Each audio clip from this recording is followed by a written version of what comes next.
당장 나가요. 이 쓰레기 치워. 지잉지잉. 고요하던 강남 도곡동의 초고층 주상복합 타워팰리스의 거실 월패드가 신경질적으로 울려댔습니다. 평당 1억을 호가한다는 이 거대한 성체. 안 대리석으로 도배된 거실 소파에는 32살의 며느리 최미진이 누워 있었습니다. 얼굴에는 한 장에 5만 원짜리라는 고급 마스크팩을 붙인 채 그녀는 짜증 섞인 손짓으로 인터폰 통화 버튼을 눌렀습니다. 누구세요? 택배는 문 앞에 두고 가시라고 했잖아요. 날카로운 미진의 목소리에 경비원의 당황한 목소리가 흘러나왔습니다. 아, 그게 아니고요.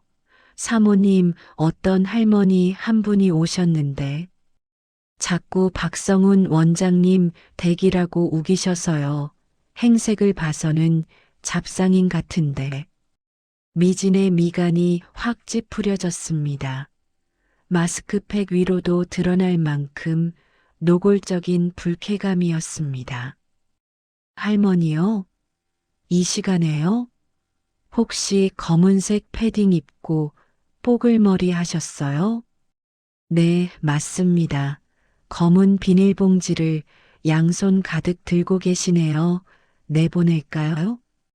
미지는 깊은 한숨을 내쉬었습니다. 가슴 속에서 뜨거운 화가 치밀어 올랐습니다. 설마, 시어머니? 연락도 없이? 그것도 저런 거지 같은 꼬라지로? 강남 한복판, 그것도 이 고급 아파트에 시골 냄새 풀풀 풍기는 시어머니라니 생각만 해도 소름이 끼쳤습니다. 아니요, 들여보내세요. 잘못 쫓아냈다가 남편 귀에 들어가면 저만 피곤해져요. 미지는 신경질적으로 통화 종료 버튼을 누르고 얼굴에 붙어 있던 팩을 떼어 바닥에 획 집어던졌습니다. 진짜 노인네가 노망이 났나오면 온다 전화를 하던가 수준 떨어지게 진짜. 잠시 후 띵동 띵동 현관 벨소리가 울렸습니다. 미지는 억지로 몸을 일으켜 느릿느릿 현관으로 걸어갔습니다. 도어락을 여는 손길에는 반가움이라곤 일도 없는 귀찮음과 짜증만이 묻어 있었습니다. 철컥. 육중한 현관문이 열리자마자 차가운 복도 바람과 함께 훅 하고 비릿한 냄새가 끼쳐왔습니다. 아이고 미진아, 나다, 애미 왔다. 현관에 들어선 것은 김순자 여사였습니다. 다 늘어난 형광색 몸빼 바지에 소매 끝이 다해진 낡은 패딩, 점퍼 머리는 금방이라도 헝클어질 듯한 촌스러운 파마머리였습니다. 그리고 그녀의 양손에는 정체를 알 수 없는 검은 비닐봉지와 꼬질꼬질한 낡은 보따리가 주렁주렁 들려 있었습니다. 반짝이는 하얀 대리석 현관 바닥에 순자의 흙 묻은 털신 자국이 도장처럼 선명하게 찍혔습니다. 어머니, 지금 몰골이 그게 뭐예요? 미진이 코를 막으며 소리쳤습니다. 마치 전염병 환자를 본 듯 뒷걸음질 쳤습니다. 경비 아저씨가 잡상인인 줄 알고 못 들어오게 막았잖아요. 창피하게 진짜 왜 그러세요? 이 아파트 사람들 수준이 얼마나 높은데. 어머니가 이러고 오시면 제가 뭐가 돼요? 아이고, 미안하다 아가 오다가 버스에서 급정거하는 바람에 넘어지면서 옷을 좀 버렸다. 그래도 음식은 멀쩡하다, 멀쩡해. 순자는 며느리의 타박에도 아랑곳않고 사람 좋은 웃음을 지으며 주섬주섬 짐을 풀기 시작했습니다. 성훈이 요즘 병원 확장하느라 힘들지? 내가 성훈이 좋아하는 파김치랑 청국장 좀 띄워왔다. 이게 그냥 청국장이 아니여 시골에서 콩 삶아서 아랫목에서 사흘을. 순자가 검은 비닐봉지를 열자 봉인되어 있던 꼬릿하고 강렬한 청국장 냄새가 폭발하듯 터져 나왔습니다. 은은한 조말론 디퓨저 향기로 가득했던 강남 아파트의 거실이 순식간에 시골 장터 냄새로 뒤덮였습니다. 아, 냄새. 어머니, 지금 제정신이세요. 미진이 기겁하며 비명을 질렀습니다. 이 비싼 아파트에 냄새 배면 어쩌려고 이러세요. 벽지랑 커튼에 냄새 배면 어머니가 물어내실 거예요? 저 냄새 진짜 못 참는 거 아시잖아요. 얘는 이게 몸에 얼마나 좋은 건데. 사람이 밥심으로 살아야지 맨날 배달 음식만 시켜 먹으면 쓰냐. 그리고 이것만 가져온 게 아니요. 순자는 며느리의 짜증을 못 들은 척하며 품속 깊은 곳에서 가장 소중하게 간직해온 낡은 자색 보자기를 꺼내려 했습니다. 그 보따리, 그것은 단순한 짐꾸러미가 아니었습니다. 순자가 평생 생선 비린내를 뒤집었으며 엄동설 안에 손이 트도록 장사해서 모은 강남, 노른자위 상가 건물의 등기권리증, 그리고 아들의 병원 대출금을 한 번에 갚아줄 수 있는 현금, 20억이 든 통장이 들어있는 말 그대로 50억짜리 보따리였습니다. 하지만 명품과 거칠애에 눈이 먼 미진의 눈에는 그저 시골, 노인네가 가져온 냄새나는 쓰레기 덩어리로 보일 뿐이었습니다. 내가 넣어주려고. 이거 아주 중요한 건데. 아, 됐어요. 필요 없다고요. 그거 당장 치우세요. 냄새나니까 제발 좀. 미진이 순자의 손을 거칠게 쳐냈습니다. 탁! 순자의 손에서 미끄러진 보따리와 청국장 용기가 허공을 가르며 바닥으로 곤두박질 쳤습니다. 퍽! 둔탁한 소리와 함께 플라스틱 용기 뚜껑이 열렸습니다. 누런 청국장 덩어리가 눈부시게 하얀 이태리산 대리석 바닥 위로 사방으로 튀었습니다. 정적? 숨막히는 1초의 정적이 흘렀습니다. 그리고 이내 미진의 입에서 찢어질 듯한 비명이 터져 나왔습니다. 야, 미쳤어.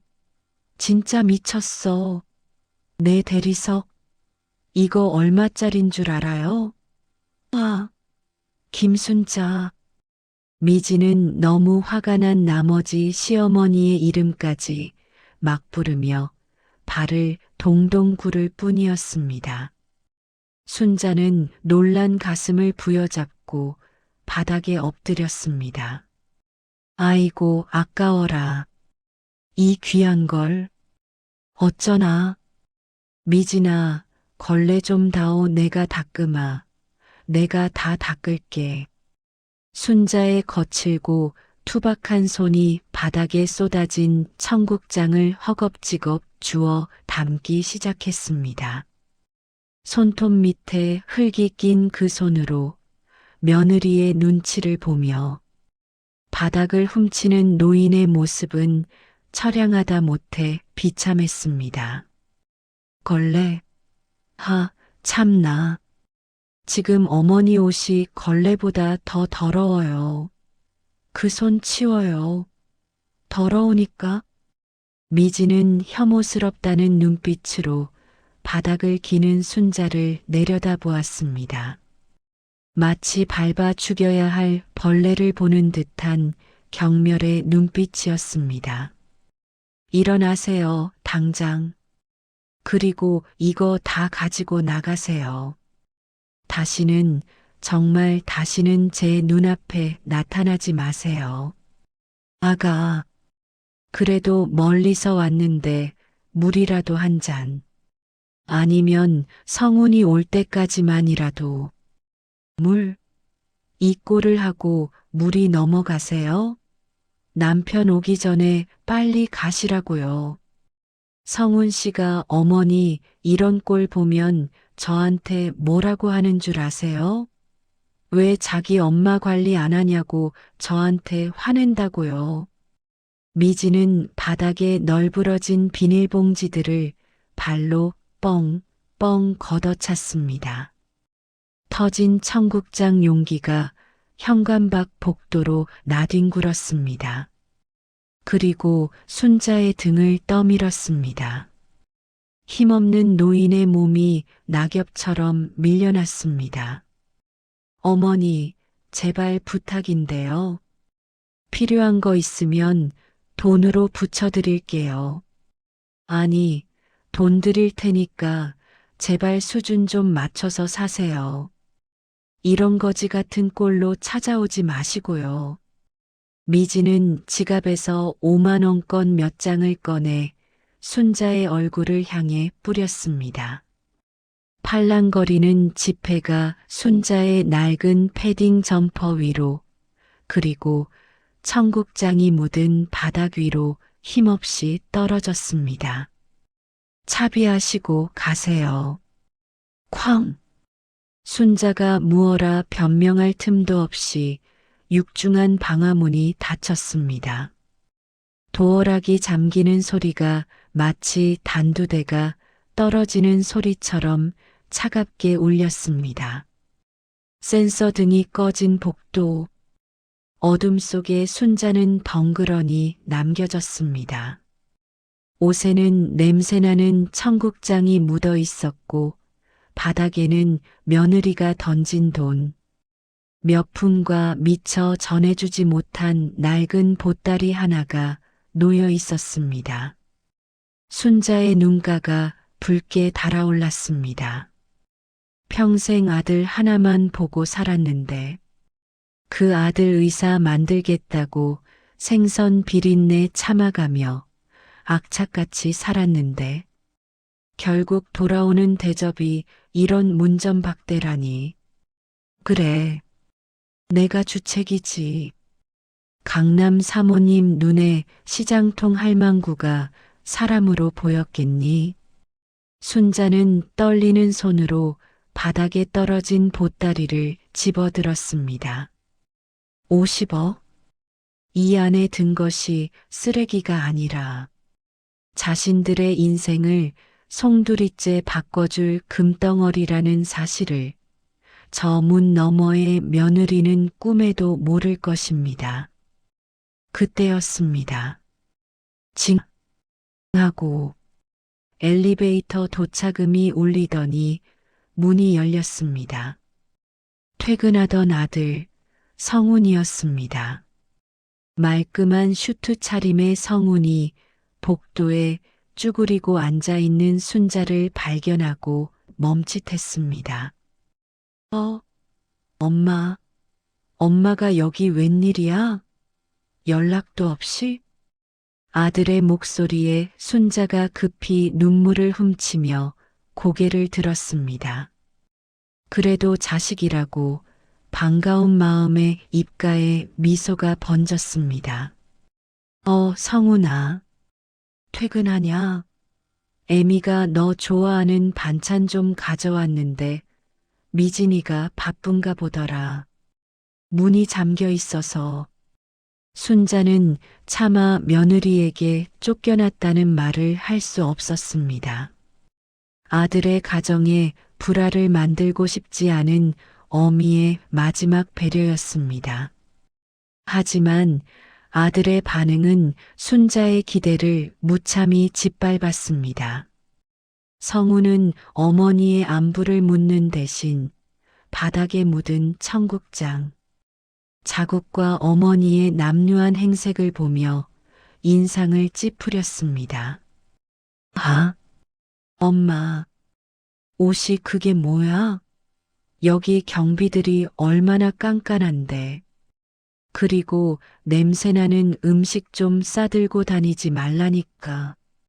미진이가 이런 거 제일 싫어하는 거 알잖아. 아들의 말은 비수가 되어 순자의 심장에 꽂혔습니다. 며느리의 구박보다 아들의 무심함이 더 뼈아팠습니다. 왔다 간다. 너 바쁠 텐데 들어가 봐라. 애미는 간다.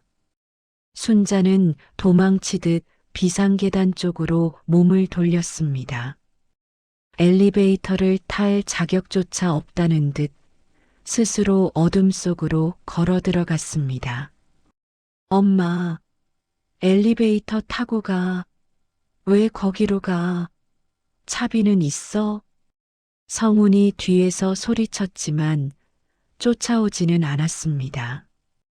그저 열린 현관문 사이로 자신의 아내가 화내는 소리가 들리자 황급히 집 안으로 들어가 버렸습니다. 쿵! 현관문이 닫히는 소리가 비상계단까지 들려왔습니다. 어둡고 차가운 계단참. 순자는 쭈그리고 앉아 품에 안은 보따리를 하염없이 쓰다듬었습니다. 보따리 안에서 등기권리증이 부스럭거리는 소리가 났습니다. 자식 농사 헛지었구나. 내가 호랑이 새끼들을 키웠어. 내 살점 뜯어먹는 줄도 모르고 금지옥엽 키웠더니 이제는 늙은 어미를 개 취급을 해? 순자의 눈빛이 변하기 시작했습니다. 방금 전까지의 서글픔과 연민은 사라지고 그 자리에 차가운 이성과 서늘한 분노가 들어찼습니다. 시장에서 산전수전 다 겪으며 맨손으로 건물을 올린 독종 김순자가 깨어나는 순간이었습니다. 이 돈 죽어도 너희들한테는 못 준다. 어디 한번 땡전 한 푼 없이 그 잘난 강남 바닥에서 버텨보거라. 순자는 주머니에서 꼬깃꼬깃한 폴더폰을 꺼냈습니다. 그리고 어딘가로 전화를 걸었습니다. 김 변호사. 나다. 내일 아침 일찍 내 사무실로 좀 와야겠다. 유 원장. 다시 써야겠어. 어둠 속에서 번뜩이는 순자의 눈빛. 그것은 며느리와 아들이 감당해야 할 처절한 복수의 서막이었습니다.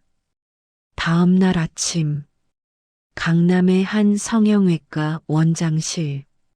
지끈거리는 머리를 부여잡고 박성훈 원장은 한숨을 푹 내쉬었습니다.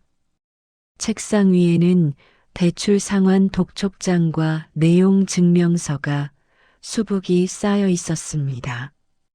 젠장, 이놈의 이자는 왜 이렇게 빨리 돌아와? 무리하게 병원을 확장한 것이 화근이었습니다. 강남 한복판, 최고급 인테리어, 최신식 의료 장비.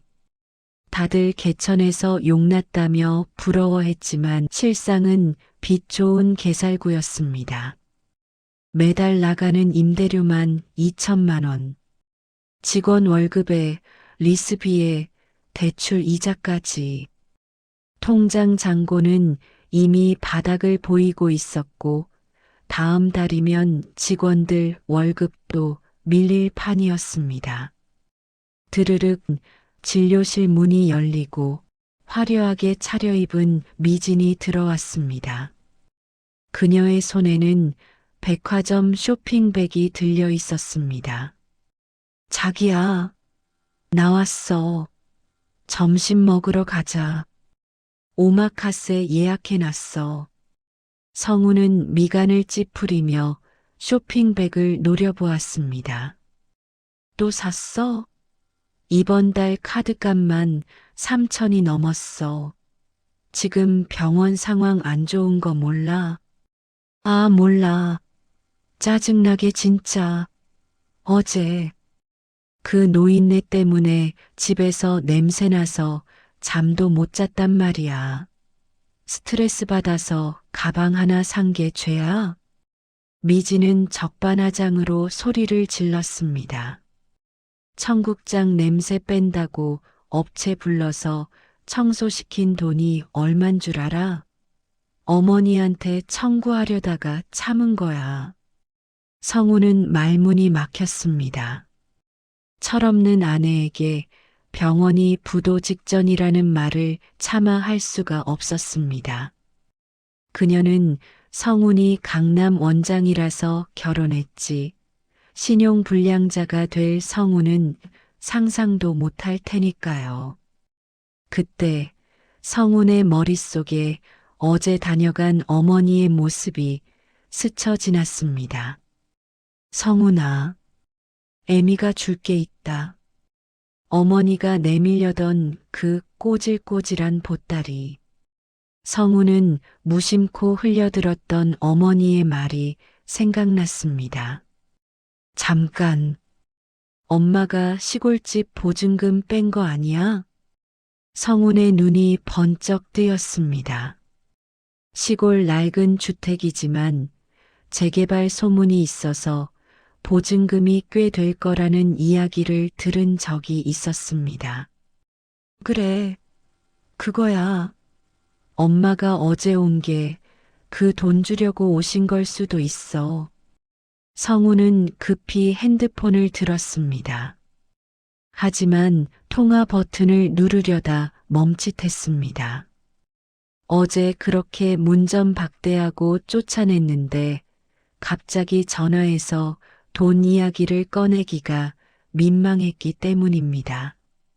자기야, 왜 그래? 무슨 좋은 생각이라도 났어? 미진이 눈치를 살피며 물었습니다.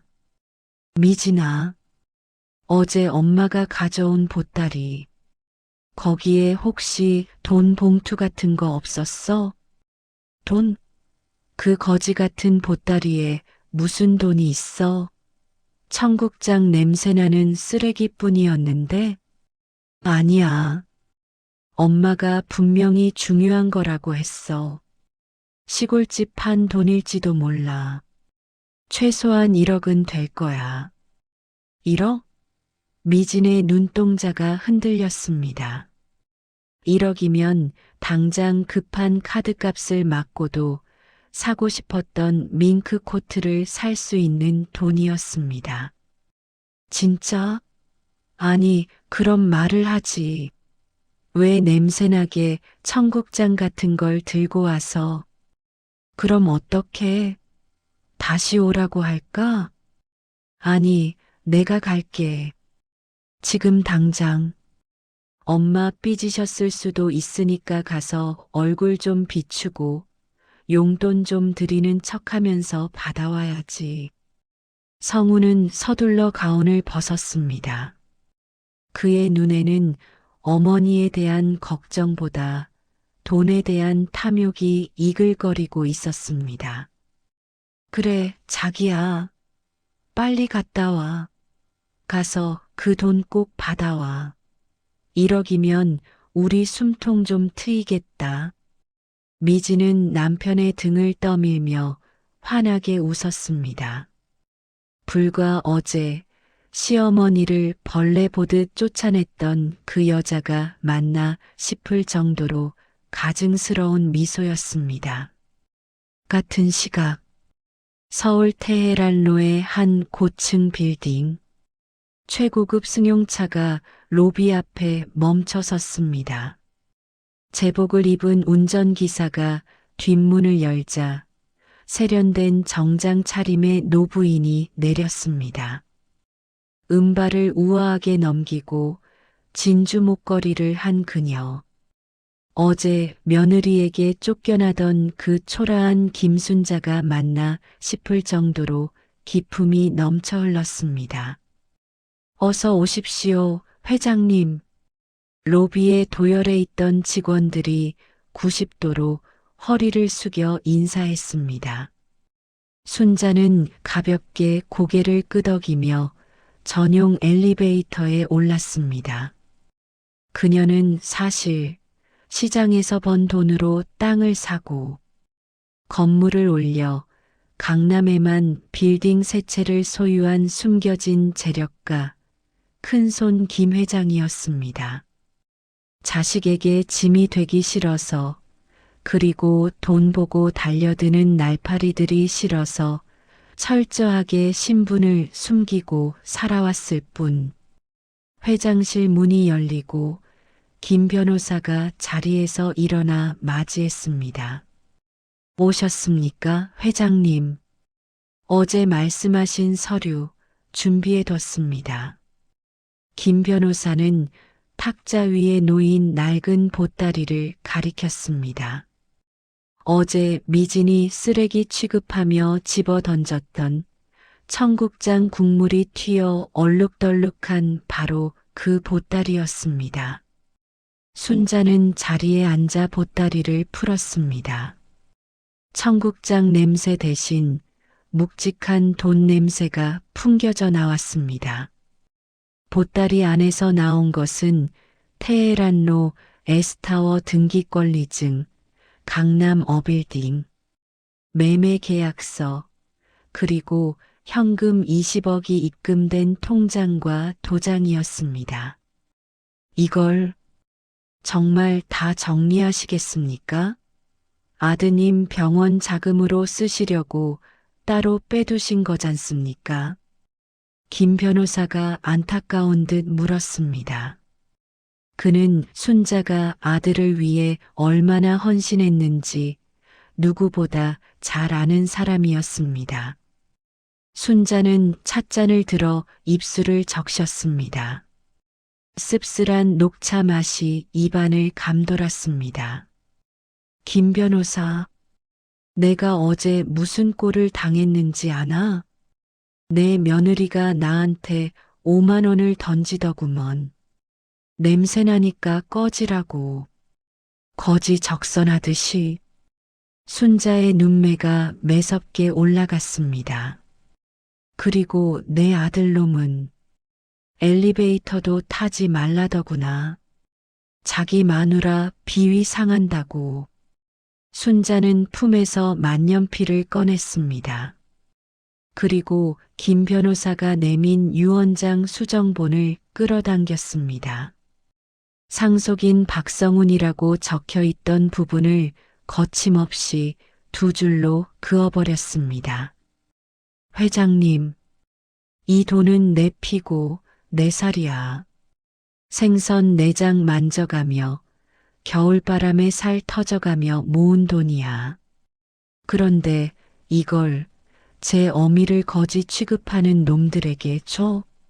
차라리 길바닥에 뿌리면 뿌렸지. 그놈들 아가리엔 10원 한 장도 못 넣어준다. 순자는 종이 위에 새로운 내용을 적어 내려갔습니다. 만년필 끝에서 잉크가 번지듯 그녀의 한 맺힌 결심도 종이 위에 새겨졌습니다. 박성훈, 그리고 최미진. 이 두 사람에게는 내 사후, 그리고 생전에도 단 한 푼의 재산도 증여하지 않는다. 만약 내 장례식장에 나타날 경우 전 재산을 사회에 환원한다. 탁! 순자가 만년필을 내려놓았습니다. 김 변호사, 지금 당장 공증 받아. 그리고 성훈이 놈 병원 건물주가 누구지? 아, 예. 이번에 건물이 팔려서 주인이 바뀌었다고 들었습니다. 에스리츠라고. 에스리츠? 그거 내 페이퍼 컴퍼니잖아. 순자의 입가에 서늘한 미소가 번졌습니다. 아들은 꿈에도 모르고 있었습니다. 자신의 병원 건물이 팔린 곳이 바로 어머니의 회사라는 것을. 그렇다면 이야기가 빠르겠구먼. 김 변호사, 내용 증명하나 보네. 내용 증명이라니요? 임대료 인상 통보. 아니, 계약 해지 통보라고 해야 하나? 네. 갑자기 계약 해지라니요? 임대차 보호법 때문에 당장은 어렵습니다만. 누가 법대로 하래? 건물주가 바뀌었으니 리모델링 한다고 해. 나가라고 해. 순자는 창밖으로 보이는 강남의 스카이라인을 내려다보았습니다. 저 멀리 아들이 운영하는 병원 건물이 조그맣게 보였습니다.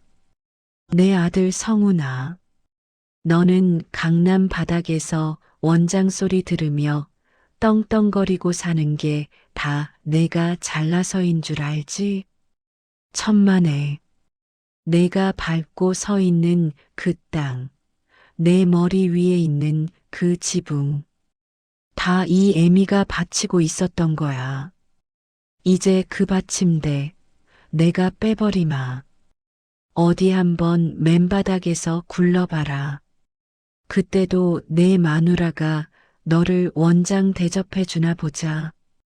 순자는 자리에서 일어났습니다. 차 대기시켜. 시장으로 갈 거야. 시장이라니요? 회장님? 아들놈 오고 있다잖아. 돈 냄새 맡고 달려오는 하이에나 같은 놈. 실망시켜주면 안 되지.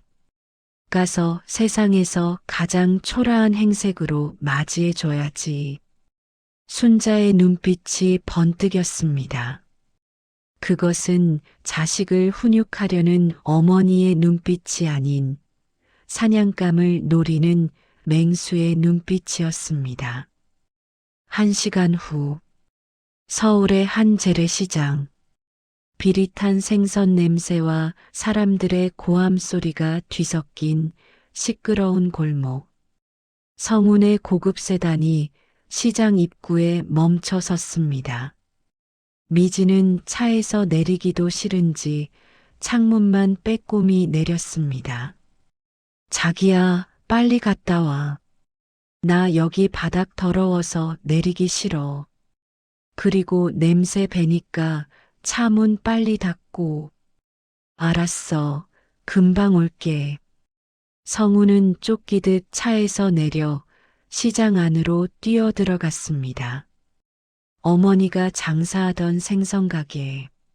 아직도 그곳에 계실지 확신은 없었지만 돈이 급한 그에게는 다른 선택지가 없었습니다.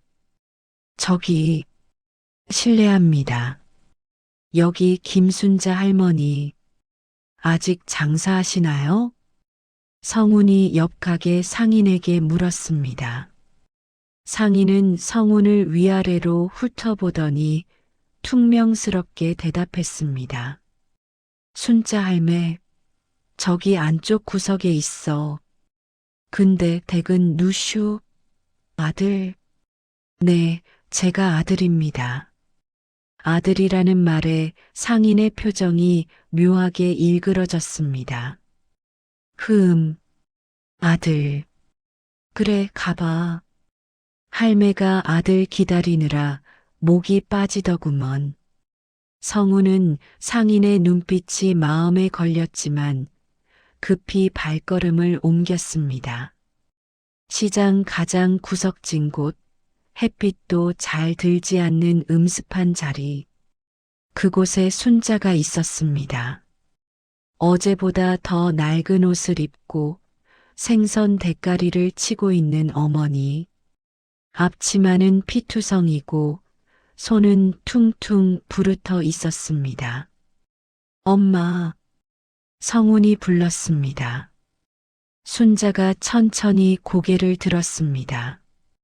그녀의 눈에는 눈물이 고여 있었습니다. 하지만 그것은 반가움의 눈물이 아니었습니다. 아들을 낳기 위한 완벽한 연기였습니다. 어이구, 우리 아들, 여기가 어디라고 왔어? 더러운데. 순자는 피 묻은 손을 옷에 쓱쓱 닦으며 아들에게 다가갔습니다. 성우는 순간적으로 뒷걸음질 쳤습니다. 비린내. 어릴 때부터 지긋지긋하게 맡았던 그 가난의 냄새가 훅 끼쳐왔기 때문입니다. 하지만 성우는 억지로 웃음을 지었습니다. 아니, 그 이상이 나올지도 모르는 어머니의 주머니를 생각하며 엄마, 어제는 내가 미안했어. 미진이도 많이 후회하고 있어. 그래서 엄마 모시고 가서 밥이라도 먹으려고. 순자가 피식 웃었습니다. 그 웃음이 어딘가 섬뜩하게 느껴졌지만 성우는 눈치채지 못했습니다. 그래, 밥 먹어야지. 근데 성우나, 너 혹시 돈 필요해서 온 거 아니냐? 성운의 심장이 덜컥 내려앉았습니다. 역시 엄마는 귀신이라니까. 아니. 그게 사실 병원이 좀 힘들어서 어제 엄마가 가져오신 게 혹시 도와주실 수 있는 건가 해서. 성운이 우물쭈물하며 본색을 드러냈습니다. 순자는 고개를 끄덕이며 좌판 밑에서 검은 비닐봉지를 꺼냈습니다. 어제 며느리가 발로 찼던 그 봉지와 비슷하게 생긴 놈이었습니다. 그래, 내가 너 줄라고 챙겨놨지. 이거 가져가라. 내 전 재산이다. 성운의 눈이 탐욕으로 번들거렸습니다. 드디어 검은 봉지 묵직한 게 현금 다발이 들어있는 것 같았습니다. 고마워요, 엄마. 역시 엄마밖에 없어. 나중에 꼭 갚을게요. 효도할게요. 성우는 낚아채듯 봉지를 받아들고 뒤도 안 돌아보고 뛰었습니다. 차에서 기다릴 미진에게 이 기쁜 소식을 전해야 했으니까요. 엄마, 나 바빠서 먼저 갈게. 다음에 또 올게. 멀어지는 아들의 뒷모습을 보며 순자는 다시 칼을 들었습니다. 그리고 생선 대가리를 쾅 하고 내리쳤습니다. 그래, 가져가라. 그게 내 놈들에게 주는 내 마지막 선물이다. 성운이 허겁지겁 차에 올라타 봉지를 열었습니다. 자기야, 받았어. 엄마가 전 재산이래. 엄청 무거워. 진짜? 얼른 열어봐. 현금인가 봐. 미진과 성우는 떨리는 손으로 검은 봉지를 찢었습니다. 하지만 그 안에서 나온 것은 돈다발이 아니었습니다. 그것은 썩어서 구더기가 들끓는 생선 내장과 뼈다귀들이었습니다. 그리고 그 위에 꼬깃꼬깃한 쪽지 한 장이 붙어 있었습니다. 이거나 처먹고 떨어져라. 이제 너랑 나는 남이다. 아, 이게 뭐야?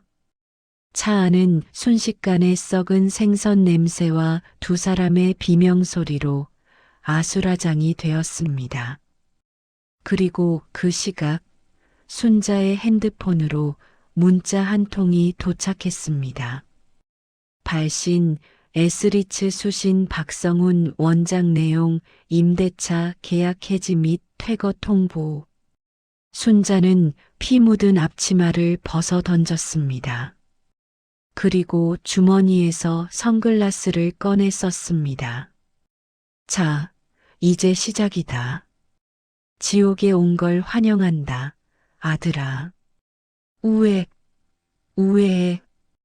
강남 한복판 갓길에 정차된 최고급 벤츠 승용차 안은 그야말로 생지옥이었습니다. 성훈과 미진은 차 문을 활짝 열어젖히고 길바닥에 토악질을 해대고 있었습니다.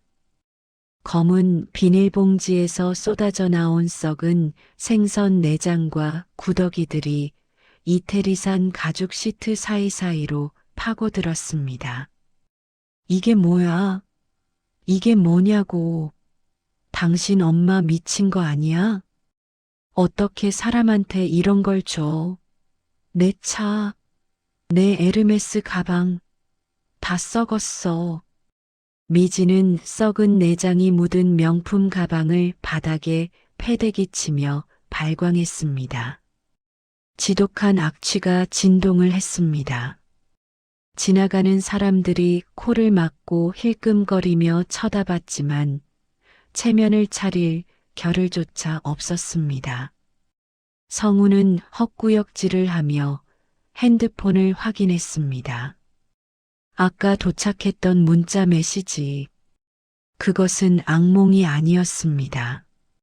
발신 에스리츠 법무팀 수신 박성훈 원장 귀하 제목 임대차 계약 해지 및 명도 소송 예고.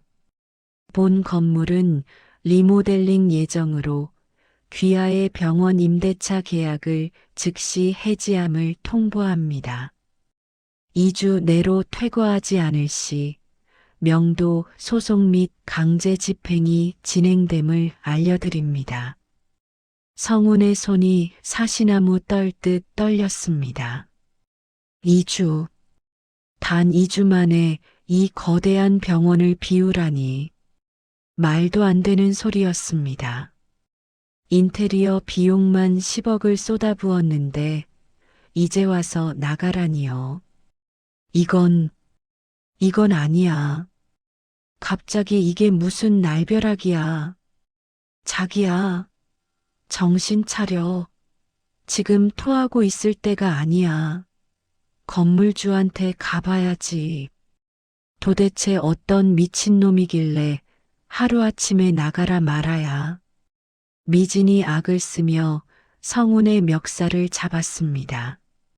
그녀의 얼굴에도 머리카락에도 생선 비늘이 덕지덕지 붙어 있었습니다. 그래, 에스리츠. 본사로 가자. 가서 무릎이라도 꿇고 빌어야지. 안 그러면 우리 진짜 길바닥에 나앉아. 성우는 비틀거리며 운전석에 올랐습니다.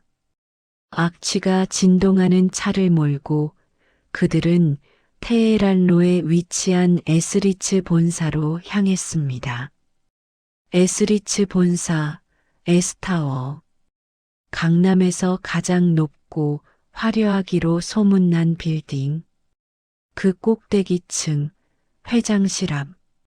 성훈과 미진은 잔뜩 주눅든 모습으로 서 있었습니다. 옷에서는 여전히 비린내가 진동했고 머리는 산발이 된 채였습니다. 직원들이 코를 막고 지나가며 수군거렸지만 그들은 고개를 들 수 없었습니다. 오직 계약 연장이라는 동아줄을 잡아야 했으니까요. 원장님 들어가시죠. 회장님께서 기다리십니다.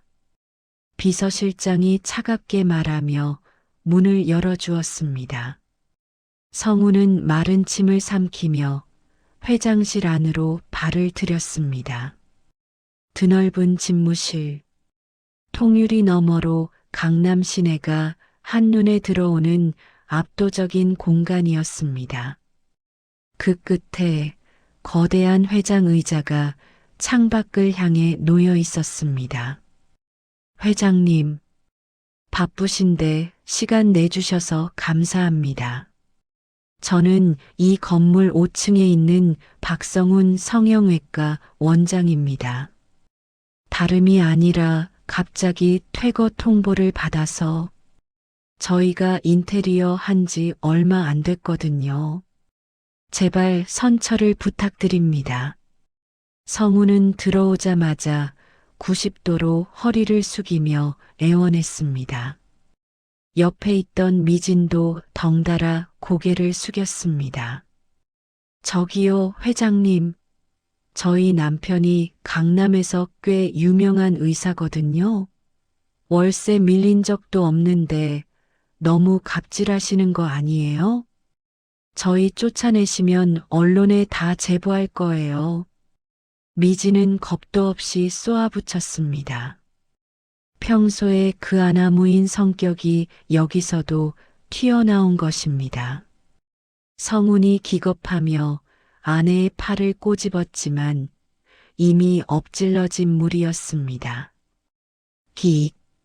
묵직한 가죽 의자가 천천히 돌아갔습니다. 갑질이라. 갑질은 자네들이 전문 아니던가?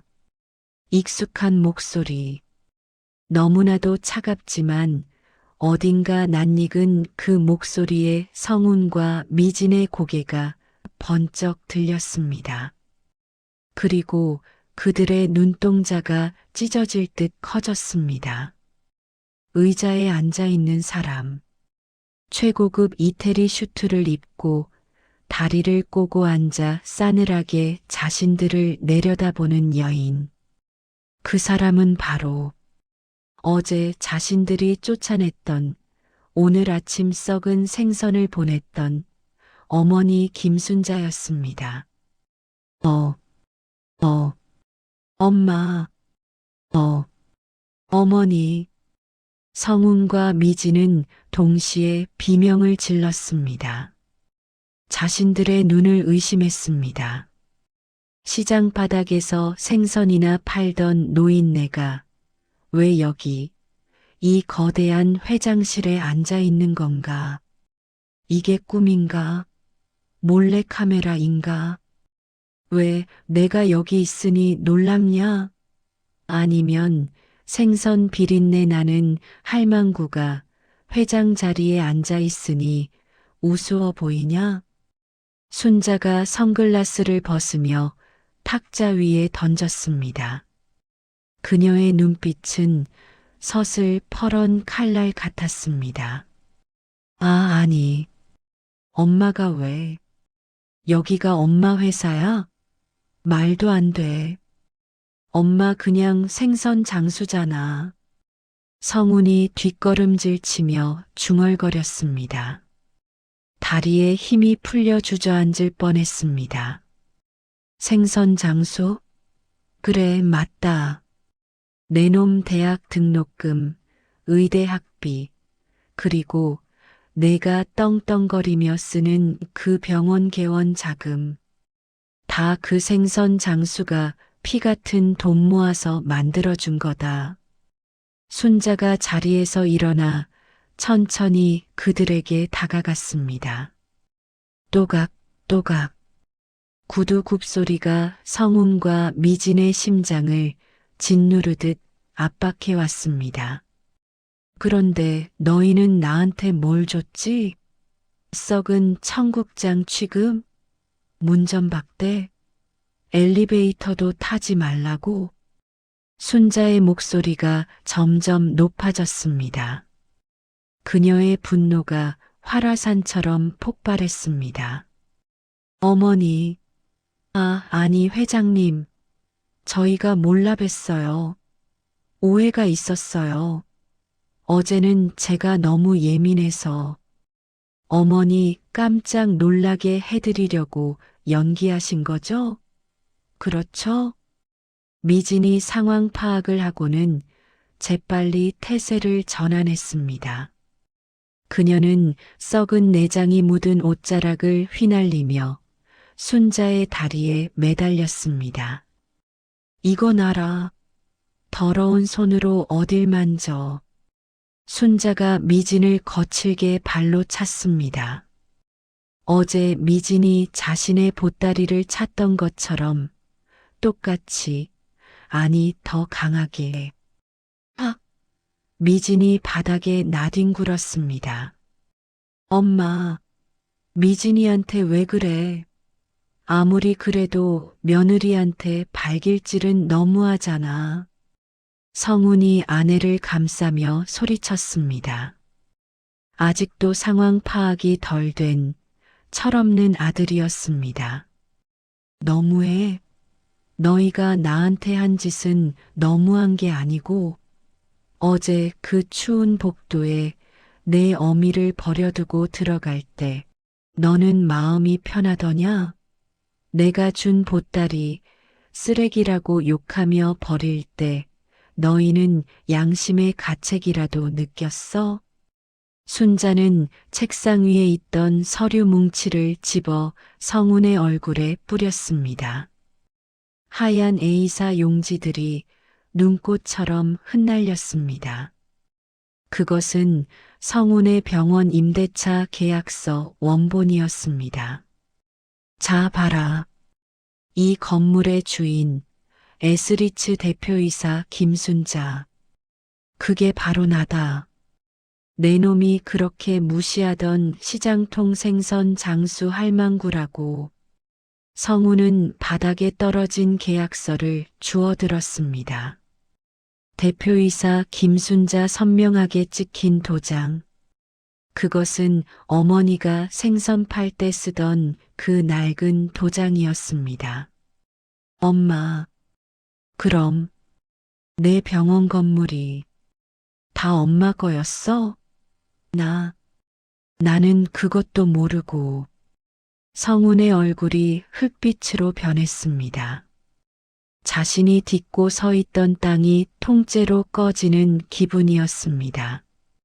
자신이 잘나서 성공한 줄 알았는데 사실은 어머니의 손바닥 위에서 놀고 있었던 것입니다. 이제 알겠냐? 너희가 누리고 있던 그 호화로운 생활, 다 내가 만들어준 모래성이었어. 내가 바람 한번 불면 흔적도 없이 사라질 모래성. 순자는 인터폰을 눌렀습니다. 보안팀, 지금 당장 내 방에 있는 잡상인들 끌어내. 그리고 병원 퇴거 조치, 오늘 당장 시작해. 집기류 다 드러내서 길바닥에 쌓아놔. 네, 회장님. 안 돼. 엄마, 잘못했어. 내가 잘못했어. 한 번만 봐줘. 병원 망하면 나 신용불량자 돼. 나 의사 면허도 정지될지 몰라. 성훈이 순자의 바짓가랑이를 잡고 늘어졌습니다. 눈물, 콧물 범벅이 된 얼굴로 애원했습니다. 어머니, 제가 죽을 죄를 지었어요. 제가 그 청국장 다 먹을게요. 바닥에 떨어진 거 할자 먹으라면 먹을게요. 제발 이 병원만은. 저 밍크 코트도 안 살게요. 제발요. 미진도 옆에서 손이 발이 되도록 빌었습니다. 하지만 순자의 표정은 이미 천년 묵은 바위처럼 차가웠습니다. 늦었다. 기회는 어제 끝났다. 너희가 그 문을 닫아 걸었을 때 너희 인생의 문도 같이 닫힌 거야. 건장한 보안 요원들이 들이닥쳤습니다. 그들은 성훈과 미진의 양팔을 결박하고 질질 끌고 나갔습니다. 엄마, 어머니, 살려주세요. 처절한 비명소리가 복도를 울렸습니다. 하지만 순자는 눈 하나 깜짝하지 않았습니다. 그저 차가운 눈으로 그들이 끌려나가는 모습을 지켜볼 뿐이었습니다. 순자는 바닥에 떨어진 자신의 낡은 보따리를 주워들었습니다. 그리고 먼지를 툭툭 털어 책상 위에 올려놓았습니다. 자식보다 낫구나. 너는 나를 배신하지 않으니까. 순자는 창밖을 바라보았습니다. 강남의 화려한 불빛들, 그 빛 속에서 이제 아들과 며느리가 설 곳은 단 한 평도 남아있지 않았습니다. 내 아들아, 세상 무서운 줄 모르고 날뛰던 대가는 이제부터 시작이다. 맨몸으로 겪어봐라. 이 애미가 겪었던 그 추위와 배고픔을. 순자의 눈에서 한 줄기 뜨거운 눈물이 흘러내렸지만 그녀는 닦지 않았습니다. 그것은 자식을 버리는 어미의 마지막 슬픔이자 새로운 인생을 향한 결연한 다짐이었습니다. 쿠당탕? 화려한 에스타워 회전문 밖으로 두 남녀가 짐짝처럼 내동댕이 쳐졌습니다. 아스팔트 바닥에 얼굴을 처박은 성운과 하이힐이 부러져 나뒹구는 미진. 그들의 꼴은 그야말로 가관이었습니다. 머리는 산발이 되었고 수백만 원짜리 명품 옷에는 여전히 썩은 생선 내장이 덕지덕지 묻어 지독한 악취를 풍기고 있었습니다. 지나가던 테헤란로의 직장인들이 코를 막고 인상을 찌푸리며 그들을 피해 원을 그리며 지나갔습니다. 어머, 저 사람들 봐. 냄새 진짜 심하다. 노숙자인가? 옷은 명품인데 왜 저러고 있어? 미친 사람들 아냐? 수군거리는 소리가 성운의 귓가에 쟁쟁하게 울렸습니다. 얼굴이 화끈거려 견딜 수가 없었습니다. 불과 1시간 전까지만 해도 이 거리의 주인은 자신인 줄 알았습니다. 어깨에 힘을 주고 발렛 파킹을 맡기며 거들먹거렸던 자신이었습니다. 하지만 지금은 길거리에 버려진 음식물 쓰레기 봉투보다 못한 신세가 되어버렸습니다. 아, 이거나. 내가 누군지 알아? 나 박성훈 원장이야. 이 건물 회장 아들이라고. 성훈이 보안요원의 바짓가랑이를 잡고 악을 썼습니다. 하지만 보안요원은 더러운 오물을 털어내듯 성훈의 손을 매몰차게 쳐냈습니다. 회장님 아들, 우리 회장님은 자식 없으십니다. 한 번만 더 행패 부리면 그때는 경찰 부르겠습니다. 업무 방해로 콩밥 먹고 싶지 않으면 당장 꺼지쇼. 보안요원은 쯧쯧 혀를 차며 건물 안으로 들어가 버렸습니다. 육중한 유리문이 닫히고 그들은 차가운 길바닥에 완전히 고립되었습니다. 성훈 씨, 일어나 봐. 가서 빌어야지. 엄마한테 가서 빌어야지. 이대로 쫓겨나면 우리 진짜 끝이야. 미진이 부러진 굽을 절뚝거리며 성훈을 일으켜 세우려 했습니다. 하지만 성훈은 미진의 손을 거칠게 뿌리쳤습니다. 저리 비켜. 이게 다 너 때문이야.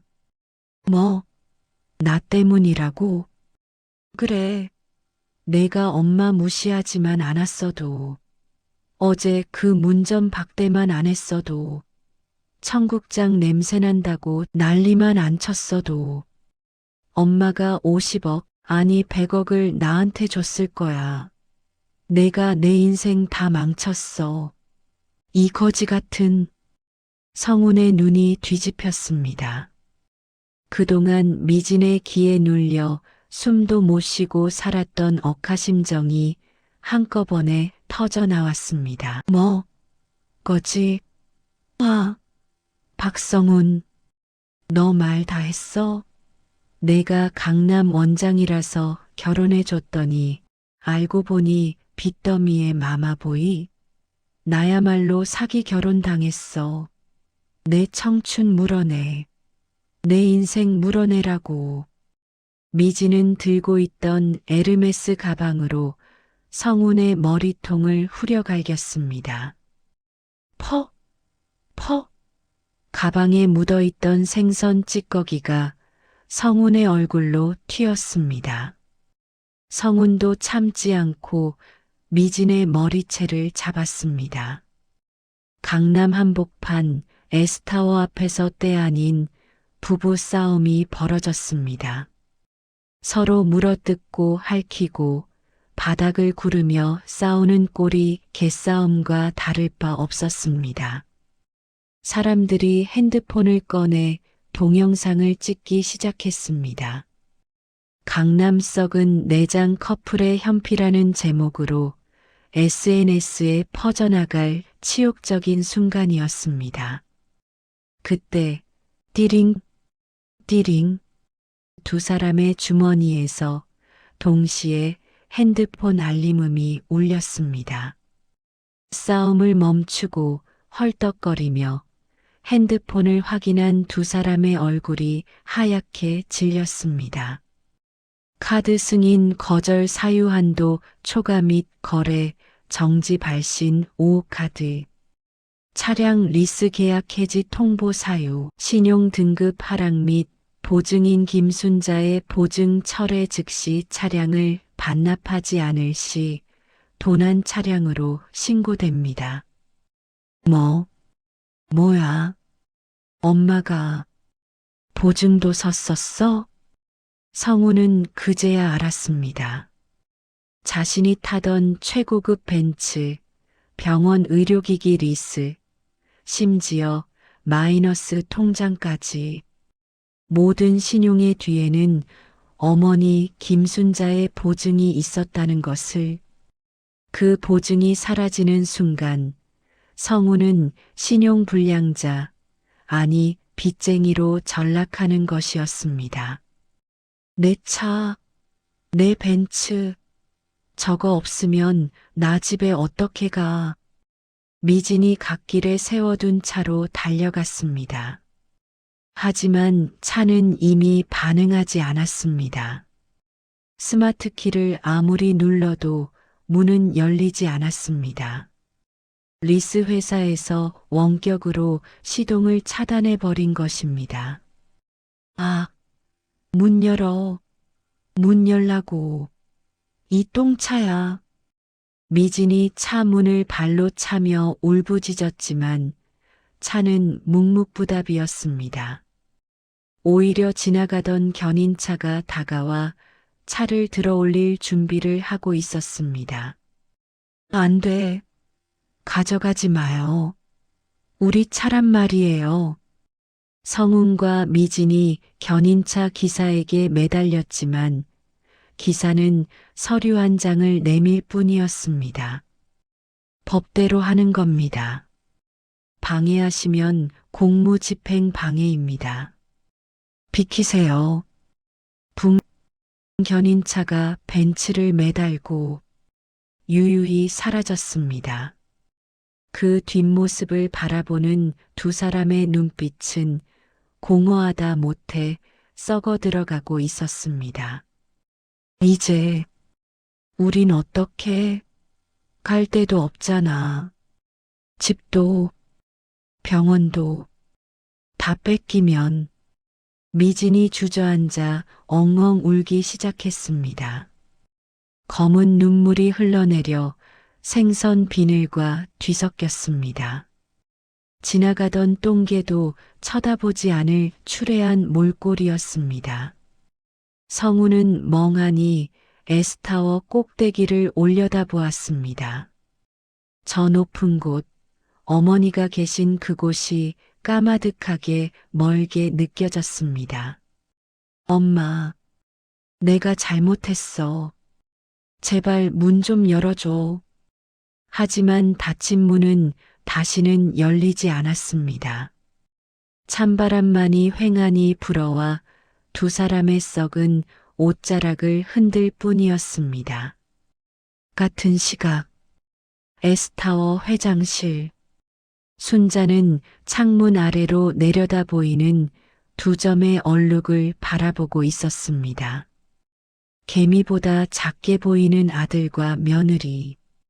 서로 머리채를 잡고 싸우다가 차를 뺏기고 주저앉아 우는 모습이 한편의 희극이자 비극이었습니다.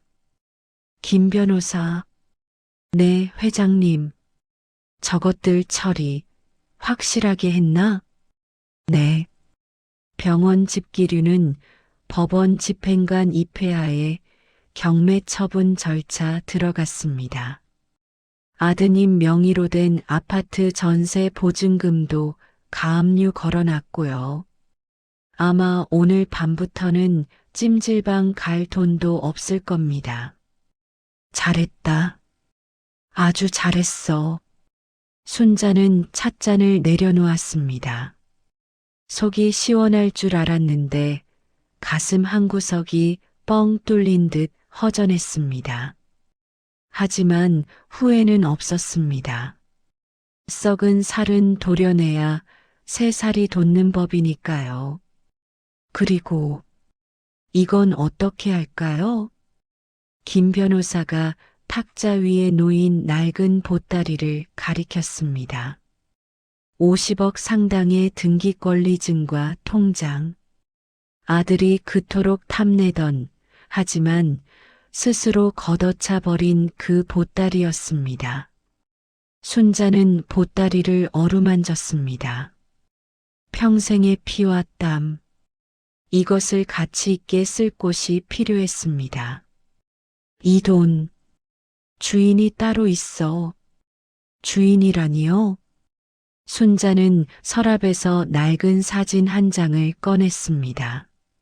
시장통에서 장사하던 시절, 자신이 아파서 쓰러졌을 때 미음 한 그릇을 끓여다 주던 옆 가게 떡볶이집 청년 강우의 사진이었습니다.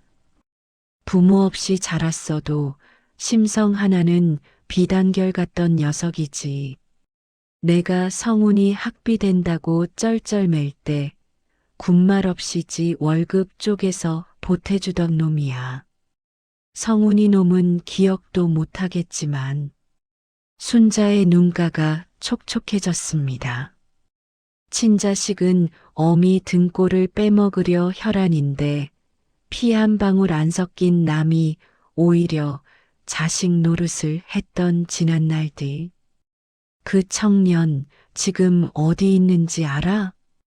네, 파악해뒀습니다. 지금도 시장에서 떡볶이 장사하면서 저녁에는 보육원 아이들 돌보는 봉사를 하고 있다고 합니다. 형편이 많이 어렵다고 들었습니다. 그래, 그럴 줄 알았어. 바보같이 착한 놈. 순자는 만년필을 들었습니다. 그리고 새로운 증여 계약서에 서명했습니다. 수증자 이강우 증여 목록 S타워 지분 50% 및 현금 20억. 이거 그 친구한테 가져다 줘. 그리고 S리츠 전문 경영인으로 앉혀. 내 뒤를 이을 사람은 내 핏줄이 아니라 내 마음을 닮은 사람이어야 해. 회장님, 정말 괜찮으시겠습니까? 아드님이 알면 난리가 날 텐데요. 난리 치라고 해. 이미 남인데 무슨 상관이야? 그리고 나머지 재산 50%는 전액사회에 환원한다. 독거노인들과 고아들을 위한 재단 설립해. 재단 이름은 청국장 재단이라고 하지. 청국장이요? 그래. 냄새난다고 천대받지만 알고 보면 사람 살리는 약 아니냐. 내 인생이 딱 그 꼴이었으니까. 순자는 호탕하게 웃었습니다. 그 웃음소리가 넓은 회장실을 가득 채웠습니다. 10년 묵은 체증이 비로소 쑥 내려가는 기분이었습니다. 김 변호사 나가봐. 나 혼자 있고 싶구먼. 김 변호사가 허리를 숙이고 나갔습니다. 순자는 다시 창밖을 보았습니다. 해가 뉘엿뉘엿 지고 있었습니다. 강남의 빌딩 숲이 황금빛으로 물들었습니다. 어미를 버린 자식은 길바닥에서 추위에 떨겠지만 어미의 사랑을 아는 자는 따뜻한 지붕 아래서 잠들게 될 것이다. 그것이 내가 세상에 남기는 마지막 교훈이다. 순자는 자리에서 일어나 창가로 다가갔습니다. 유리창에 비친 자신의 모습, 더 이상 냄새나는 생선 장수도 구박받는 시어머니도 아니었습니다. 자신의 인생을 스스로 개척하고 완성한 당당한 여왕의 모습이었습니다. 자, 이제 퇴근해 볼까? 뜨끈한 청국장에 밥이나 한 그릇 비벼 먹어야겠다. 오늘따라 밥맛이 아주 꿀맛일 것 같아. 순자는 콧노래를 흥얼거리며 핸드백을 챙겼습니다. 그녀의 발걸음은 깃털처럼 가벼웠습니다. 다시 1년이라는 시간이 흘렀습니다. 살을 애는 듯한 칼바람이 불어오는 12월의 어느 겨울밤. 서울 영등포의 허름한 쪽방촌 골목. 가로등조차 제대로 들어오지 않는 이 음습한 곳에 낯익은 남자가 쭈그리고 앉아 있었습니다. 박성훈. 한때 강남에서 잘 나가던 성형외과 원장. 어머니의 등골을 빼먹으며 호의호식하던 그였지만 지금 그의 모습은 노숙자와 다를 바 없었습니다. 때가 꼬질꼬질한 낡은 패딩 점퍼, 터진 입술, 초점 없는 눈동자. 그는 떨리는 손으로 편의점 폐기 도시락을 허겁지겁 먹고 있었습니다. 차갑게 식은 밥알이 목구멍으로 넘어갈 때마다 비참함이 울컥울컥 치솟았습니다. 아, 박성훈, 너 혼자 처먹냐? 내 건 안 가져왔어? 쪽방 문이 열리고 부스스한 머리의 여자가 튀어나왔습니다. 최미진이었습니다. 강남 사모님 소리를 들으며 명품을 휘감던 그녀의 손은 이제 식당 설거지로 퉁퉁 부르터 있었고 얼굴에는 도끼와 주름만이 가득했습니다. 아, 시끄러워. 편의점 알바도 잘렸어. 유통기한 지난 거 몰래 챙기다가 걸려서. 이거라도 먹을 거면 먹고 말 거면 마. 성훈이 먹다 남은 도시락을 던져주자 미지는 짐승처럼 달려들어 남은 반찬을 손으로 집어먹었습니다. 이게 다 너 때문이야.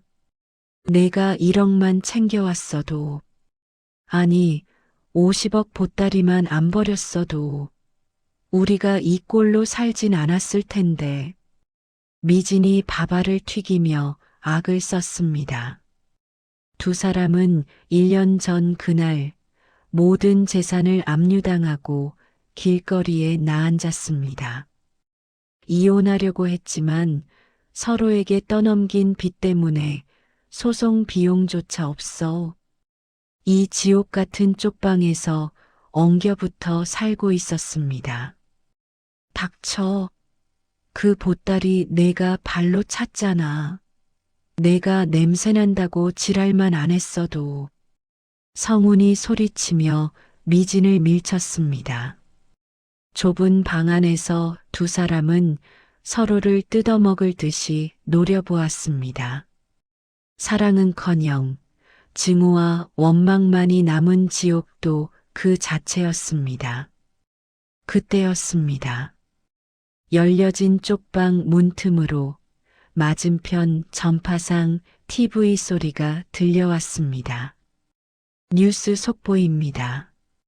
청국장 재단 김순자 이사장, 오늘 전 재산 200억 사회 환원 약정식 가져. 성훈과 미진의 고개가 동시에 TV 쪽으로 돌아갔습니다. 브라운관 속 화면, 화려한 호텔 연회장, 수많은 카메라 플래시 세례를 받으며 환하게 웃고 있는 노부인, 어머니 김순자였습니다. 그리고 그 옆에는 훤칠한 키에 슈트를 말끔하게 차려입은 한 젊은 청년이 어머니를 부축하고 있었습니다.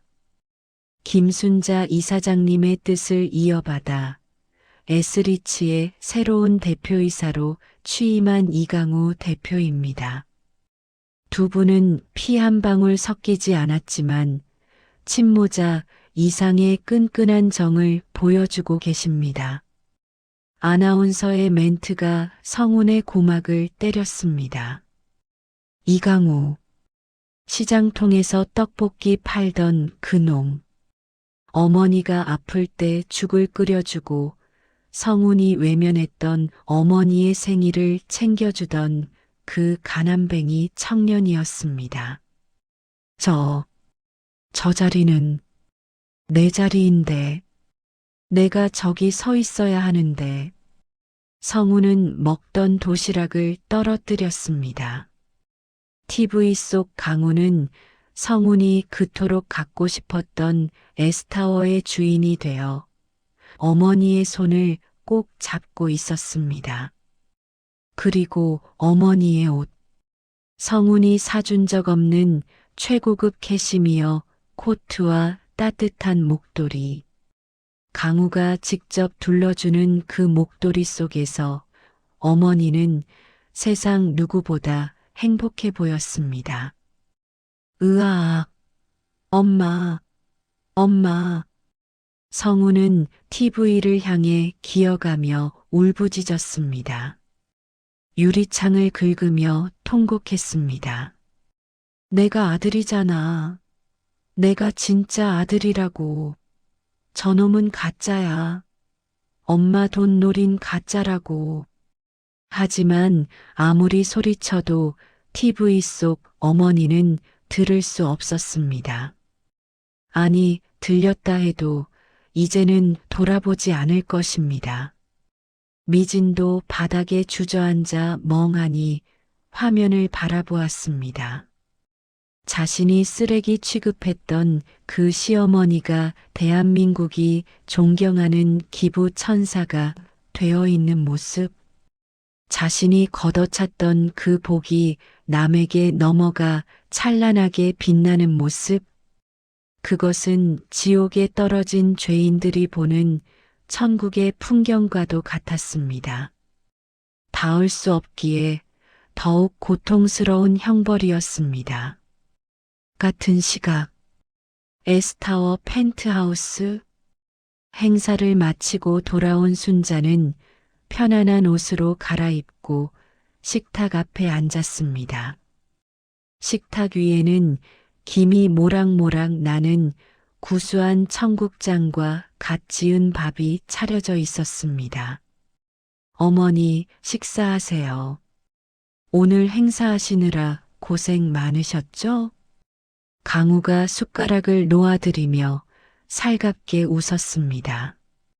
그는 대표이사라는 직함보다 아들이라는 역할에 더 충실했습니다. 그래, 고맙다 강우야. 내가 끓인 청국장이 제일 맛있다. 냄새도 안 나고 아주 구수해. 순자는 한술 크게 떠서 입에 넣었습니다. 따뜻한 온기가 식도를 타고 내려가 가슴까지 덮여주었습니다. 예전에는 혼자 먹던 밥상이 이제는 마주보고 웃을 수 있는 진짜 가족과 함께였습니다. 어머니, 그리고 이거. 강우가 품에서 작은 상자를 꺼냈습니다. 빨간 내복과 털신이었습니다. 곧 겨울이 더 추워진대요. 어머니 발 시리실까봐. 시장에 갔다가 어머니 생각나서 샀어요. 비싼 건 아니지만 순자의 눈시울이 붉어졌습니다. 수천만 원짜리 명품 가방을 사달라던 며느리와 병원 빚 갚아달라던 친아들. 놈은 단 한 번도 사온 적 없는 빨간 내복과 털신. 그 투박한 선물 속에 담긴 진심이 순자의 얼어붙었던 마음을 완전히 녹여주었습니다. 아이고, 이 녀석아. 돈 아껴 쓰라니까. 고맙다. 정말 고맙다. 내 평생 받아본 선물 중에 제일 예쁘구나. 순자는 거친 손으로 강우의 손을 꼭 잡았습니다. 피는 섞이지 않았지만 마음이 섞인 진짜 아들. 순자의 인생 2막은 비로소 완성되었습니다. 창밖으로 한방눈이 내리기 시작했습니다. 차가운 쪽방촌의 아들에게는 살을 애는 저주 같은 눈이겠지만 따뜻한 펜트하우스의 순자에게는 축복 같은 눈이었습니다. 순자는 창문에 비친 자신의 얼굴을 보며 나지막이 응조렸습니다. 그래, 순자야. 고생했다. 이제 진짜 내 인생을 살아라. 어머니의 환한 미소와 함께 창밖의 강남 야경이 보석처럼 반짝이며 엔딩 크레딧이 올라갑니다. 여러분, 오늘 우리의 이야기는 여기까지입니다. 어쩌면 우리 주위에도 겉모습은 초라하지만 누구보다 빛나는 보석 같은 사람들이 있을지 모릅니다. 그리고 지금 힘든 시간을 보내고 계신 분들이라면 꼭 기억해 주세요. 인생의 반전은 예고 없이 찾아옵니다. 오늘을 버티다 보면 여러분에게도 반드시 기적이 찾아올 것입니다. 가족의 따뜻한 손길이 그리워지는 오늘, 사랑하는 사람에게 전화 한 통 해보시는 건 어떨까요? 오늘의 이야기가 감동적이셨다면 구독과 좋아요, 그리고 따뜻한 댓글 부탁드립니다. 여러분의 관심이 더 따뜻한 세상을 만듭니다. 감사합니다. 사랑합니다.